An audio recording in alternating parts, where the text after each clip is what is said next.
Greetings and welcome to Illinois in Focus, powered by the Center Square. I'm Greg Bishop, Illinois editor at Franklin News Foundation, publisher of the Center Square Newswire service.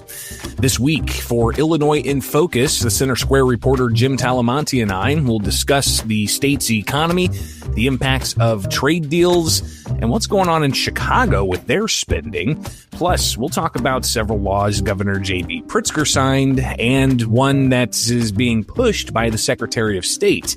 And how can we not talk about the ongoing politics between the Trump administration and the Pritzker administration? All of that and more when we return. Some people would call him a loser. He ran for state office. He was beaten. He started a business. He failed. He ran for Congress. He lost. He was nominated for vice president. He lost again. But he knew only those who never tried are the real losers. And Abraham Lincoln was no loser. Persistence. Pass it on.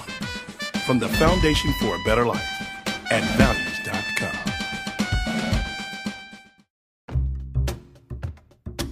Welcome back to Illinois in Focus. I'm Greg Bishop.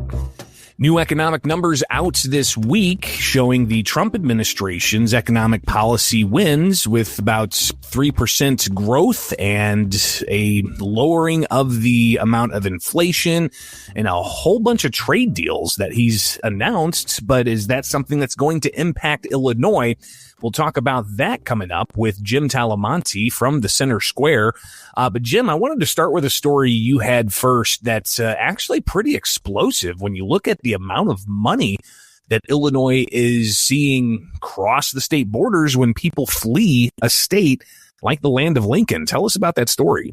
Yeah, you're right, Greg. The numbers are really staggering and remarkable. We hear all the time, I think, or at least a lot of us who cover these things, we hear about outmigration all the time, and it almost becomes like a broken record. Well, more people left Illinois this year. Illinois was one of the leading states for one-way U-Hauls out of state or rental trucks going, one way out of Illinois. And as we hear that, we don't always measure the financial impact. Yes, we know the state with fewer people in the state is receiving less in the way of tax revenues, but some numbers put together by Unleash Prosperity and Stephen Moore, well-known economist. He's an Illinois native who's been in the Washington, D.C. area for some time.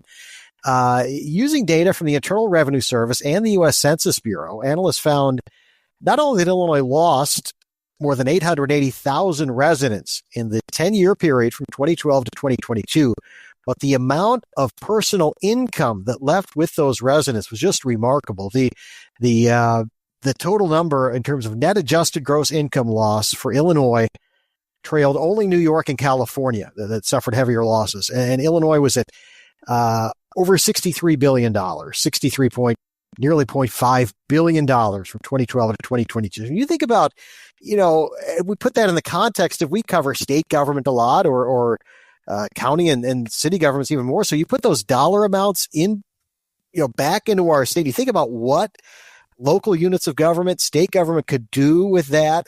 And when people say, oh, we don't have money for this, we did have money for that, or we could have if these people hadn't left Illinois. So it just puts into context in Unleash Prosperity has a whole website devoted to breaking down these numbers, not only for Illinois, but for other states. And it really shows the economic impact of outmigration. And Stephen Moore said, well, people say taxes don't matter. Well, this is the impact right here that we see of taxes and how much this outmigration and the policies and the issues that drive outmigration, how they really affect us all economically. Almost $63.5 billion that more than 800,000 people took with them over the span of 10 years. And I want to encourage people, Jim, to go check out your story at thecentersquare.com because they can link through to Unleash Prosperity's report, but also the tool they have, the display they have, votewithyourfeet.net, which you can actually click on Illinois and see how many people moved to Florida and how much money they took with them to Florida, or how many people moved from Illinois to Texas.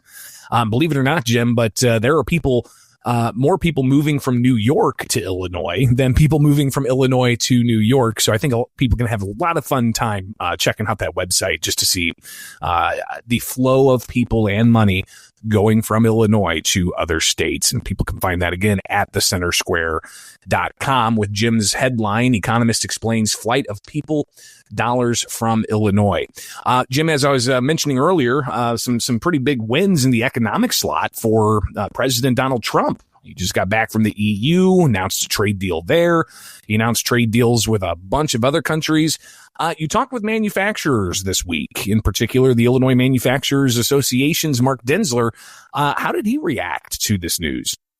He was pleased overall, and even though I was kind of expecting him to denounce the tariffs, but he said, well, tariffs can be a hindrance, but he in essence said they can also be helpful. And he said this deal was really important to manufacturers across the country, and also especially in Illinois, because we're one of the biggest trading states.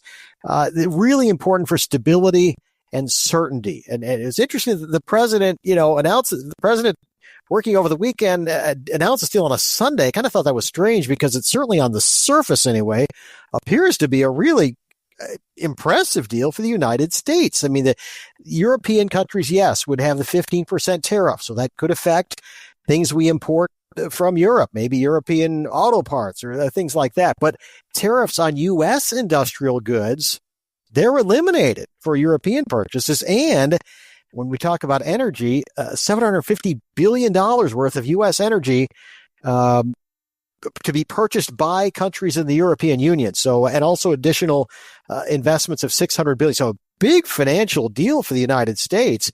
And Mark Denzler said, well, you have certainly an issue where tariffs can play a role here. And this is where he said when companies are stealing intellectual property, like China, he mentioned, or when there's a real imbalance, when things just aren't fair, when you get an agreement to straighten those things out, it's going to benefit manufacturers. So even though there's been a lot of hand-wringing, and perhaps rightfully so, over tariffs, because they can be taxes, at the same time, when you have a deal like this that certainly, at least again on the surface, appears to have a lot of benefits for the United States and U.S. industries, it can be a positive as well. So an interesting take from Mark Denzler and the Illinois Manufacturing Association. And he said different sectors are going to be impacted. Some are going to benefit more than others, but even so, a pretty remarkable deal. And so we'll see how this affects Illinois companies, but it could open some things up perhaps. And I know Governor J.B. Pritzker, which we're going to talk a lot more about, Pritzker administration at loggerheads with the Trump administration. But he would talk about, and still does, how the tariffs are going to increase taxes on everybody. And even major party Democrats across the country several months ago, even just weeks ago, talking about how the Trump tariffs are going to bring about a recession. But that doesn't seem to be what's playing out there in reality. So clearly we'll be watching what the president does and how it impacts Illinois. Moving on to something else that impacts the economy, Jim, as you also reported at thecentersquare.com, tort reform groups are labeling Illinois as a lawsuit inferno. What's going on here? Yeah, I love that headline and some of the graphics from the American Tort Reform Association. This piece of legislation we've covered, yourself, myself, several of us at the Center Square have covered Senate Bill 328, which was one of the, I would say, more controversial pieces of legislation that went through the legislature during the spring session, passed at the end of spring session in a shell bill, as sometimes the more controversial pieces of legislation, like the state budget, are passed at the last minute to avoid three readings on the floor of this Illinois Senate, the Illinois House. So Senate Bill 328 basically opens up Illinois courts to lawsuits that could involve plaintiffs and defendants not from or in Illinois. And so now the Illinois Trial Lawyers Association says, well, this is protecting people from injury, and this is not going to open up courts to everything. But, tort reform advocates, I talked with Phil Mellon of Illinois Citizens Against Lawsuit Abuse, and he said he thinks even though this was pushed through by Illinois Senate President Don Harmon, he was the bill sponsor in the Senate. He said Governor Pritzker may veto this. This is that bad. The governor's going to be able to look at this whereas many of the lawmakers who voted for it didn't have a lot of time to look at this legislation because Mellon said this is a special interest bill, and it's just going to not only is going to open up, expose a lot of businesses to lawsuits, it's also going to clog up courts. And Mellon in particular pointed out Cook County and Madison County, which have been noted by the American Tort Reform Association to be judicial hellholes. So we have two judicial hellholes, and now we have a lawsuit inferno blazing in Illinois if the governor signs Senate Bill 328. And so, but people who have, legitimate civil cases to get through who are Illinoisans may be in a backlog because of out-of-state plaintiffs filing cases in our Illinois courts, especially those that may provide a favorable verdict to plaintiffs and, as Phil Mellon said, jackpot payouts in some of these lawsuits. Yeah, I think they call it Jackpot Justice in some reports. It's always interesting because, Jim, as you know, watching what happens at the State House, Republicans are in the super minority, but they are regularly talking about these types of issues as to what's holding Illinois' economy back and saying Illinois should be the most economic friendly states and it would have no budget issues and businesses would want to come here and set up and invest and create jobs. But it's things like lawsuit abuse. It's things like workers' comp costs. It's things like the state's highest property taxes. It's things like the corporate income tax and a whole host of other things that Republicans are using their bullhorn to get the point across, but it doesn't seem to be getting across to the supermajority Democrats at the State House. And this is just one of those issues that fits right in there.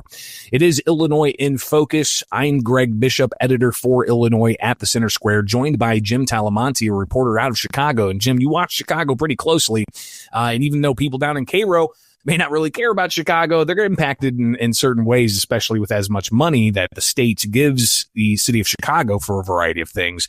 But apparently that's not enough revenue. We had a couple of stories about city finances out of Chicago. And in particular, you've got an alderman, Raymond Lopez, saying that there's he's going to hold Chicago Mayor Brandon Johnson accountable for not having a property tax increase. And this is even after apparently a Johnson administration official floated the idea again, following the city council voting the idea down for the current budget. But he said something different this week, talking about a corporate head tax. What is this all about? And is this something that you think is going to be feasible, especially heading into mayoral elections? Well, I think economists wouldn't call it feasible, but the mayor is driven to bring in revenue to balance an unbalanced budget. And again, when you look at our state, if you took Chicago out of it, as 33 counties have voted that they wish they could, right? The power base here, I mean, if you took that out of Illinois, it wouldn't be a super minority for Republicans because most of the rest of the state outside of Cook County is red, at least geographically. But Alderman Raymond Lopez, you mentioned, he's not your typical Chicago Democrat. He's certainly not your typical Chicago alderman. He's been a frequent critic of the mayor, especially when it comes to finances. And he and others have said, we have to have some, not even necessarily cuts. We just can't keep having uncontrolled spending, is what Ray Lopez said. And he said, the city's been spending money as if they were still getting all that federal COVID money coming in. That's long gone.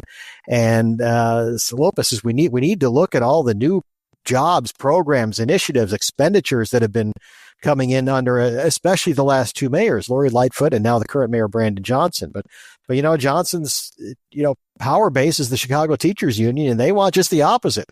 More spending, more programs, more money into everything, not just schools, but anything that's in line with their political agenda. And so it's going to be interesting to see. The mayor has budget groups lined up. He says he's not going to raise property taxes. A corporate head tax would be a tax on businesses per employee. So businesses with more employees, of course, would pay more. The mayor was asked, well, is this a job killer? Well, he said no. He said business owners are concerned about public safety. They don't talk about job killing. But I talked with a Republican committeeman today, Jason Proctor. He said, well, of course it's a job killer. We had one of these taxes in the past. This is precisely why it was eliminated, because companies will cut back on hiring or perhaps even reduce the number of employees they have to pay less in taxes. So it seems like common sense economics. We'll see if Johnson's able to push it through. Certainly safe to say Alderman Lopez would be a no vote, but when it comes to voting on the mayor's measures, Lopez doesn't always have enough people on his side to override the mayor. We'll definitely keep up on that, and you can get more and follow along with Jim's reporting out of Chicago. Go to thecentersquare.com. The governor's pen has been busy this week, Jim. He's signed a couple of pieces of legislation, one today, Thursday, as we're recording this, July 31st. And I want to start with that one, universal mental health screenings. You just took that news conference in. What's going on here, and what are some of the opponents to this idea of universal mental health checks within public schools? Yeah, this is annual screening starting in 2027 for kids in grades 3, starting in grade 3 with mental health screenings all the way through grade 12. And Tony Sanders, state superintendent of education, spoke, and he said, well, this will help interventions. He said between 2018 and 2022, almost half of youth hospitalizations were for either mental health or substance use disorders. And so this allows for early intervention. And the bill sponsors say this is a great thing. We need more mental health. But State Representative Stephen Reich, who opposed this, said, well, yes, Illinois needs mental health care, but universal screenings are not going to get us there. And he said, if anything, this could potentially have far-reaching implications. And he called it even a slippery slope, saying that down the road, perhaps some kid at age, 7 is found to have some kind of issue. Could that end up having them get insurance coverage denied when they're adults? Could they have problems getting into a school? Could they have problems getting into the military? Could they have problems getting hired by a business just because some kind of potential mental issue is identified when the kid's in 3rd or 4th grade? So now parents can opt out of these screenings, but school districts cannot. And so I believe it was Adam Niemerg, another state rep, who said, well, school districts should have local control. If their parents don't want this, they should be able to opt out. But that's not the case here. Parents can opt out, but if they don't opt out, their kids are in for these screenings. And one thing Reich said is this could lead to potential problems down the road that people right now just don't seem to be thinking about when they pass these kinds of pieces of legislation. Yeah, like you said, I mean, everything from job opportunities to whether or not they can own a firearm to even possibly getting into the military. Yeah, could a scholarship be on the line? Yeah. All kinds of different things. So interesting to see how this is going to play out as they've got a couple of years here to implement this. But like you said, I mean, parents can opt out of it, but they got to stay on top of it if that's not something they're willing to take part in. So the governor signed that today, Thursday. Earlier in the week, he signed the Safe Gun Storage Act, which requires firearms owners to lock up their firearms under certain circumstances if there's anybody under the age of 18 or somebody who's considered a prohibited person. Comes with a $1,000 penalty and even $10,000 if your firearm is taken not being locked up and used to harm somebody. You could face even more penalties that way. So he signed that this week. Republicans and Second Amendment advocates say that it's very likely this measure could face litigation. All of that while you've got the ongoing gun ban litigation that still in the appeals court and could likely go to the U.S. Supreme Court. So that's yet another piece of legislation that you can read about being signed at thecentersquare.com. Not a law yet, Jim, but you attended a news conference with the Illinois Secretary of State, Alexi Janulius. He's wanting some regulations on auto insurance. Yes, Greg, he's pushed for this in the past, but it seems like the push is growing stronger to the point where he has launched out of his office a campaign that he even said it's like a political campaign. And State Senator Rob Villivalam, no stranger to pushing transportation-related legislation, and State Rep Rita Mayfield of Waukegan are supporting this. And Mayfield has sponsored legislation in the past. It has stalled in the state Senate, but the idea that Giannoulias has is that insurance companies would be banned from using age, credit scores, or zip codes to determine auto coverage rates. Now, in terms of age, that's would almost seem to be a no-brainer. Illinois, though, is the only state that has age restrictions in terms of driving exams. So, but when you look at credit scores and zip codes, and that's where insurance companies, especially, and even just general free market advocates, and are saying, well, this could be a problem. And I talked to State Senator Terry Bryant. She said, well, credit scores, yes, they may not have anything to do with your driving ability, but they certainly are an indicator of whether or not you're going to pay your bill, at least pay it on time, if not pay it at all. And by zip code, it gets a little more complicated. The argument by Giannoulias and Rita Mayfield is that, well, people in certain zip codes shouldn't be discriminated against because their area perhaps has more crime or has more traffic and that kind of thing. But on the other hand, people in rural areas, if could end up having to pay more because of this. And so even though maybe not for liability type issues like break-ins and carjackings, although I asked about that, and Julia said, well, it's not just a Chicago thing. There are carjackings going on all over the state.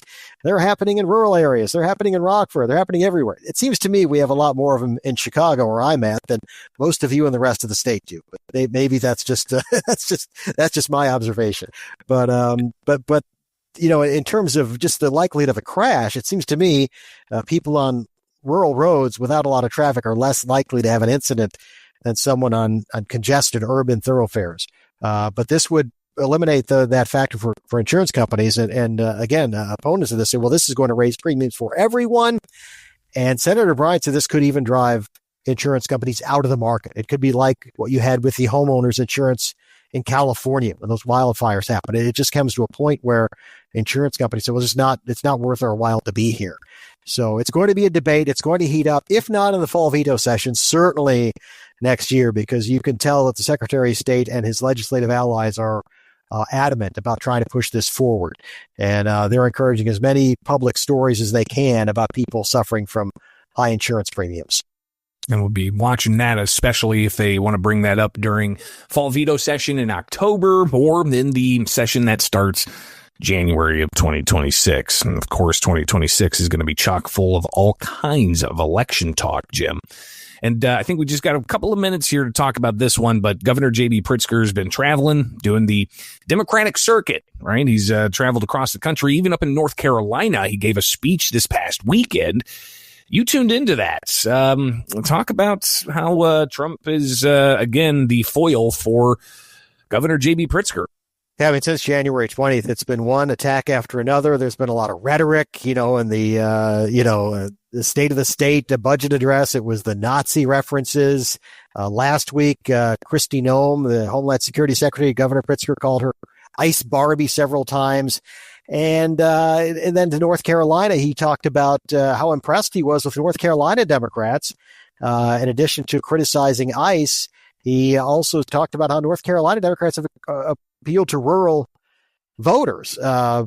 It didn't happen, obviously, in the presidential election last year. Well, the governor held a news conference this week slamming the Trump administration's rules for supplemental nutrition assistance funding and the food assistance. Republicans saying, listen, it's not controversial to tell people who are able-bodied that they need to help in these types of programs. So, obviously these are major issues, Jim, that we'll be continuing to track here at the Center Square. Greatly appreciate you for taking the time with us today. And listeners can keep up with these stories and so many more at thecentersquare.com.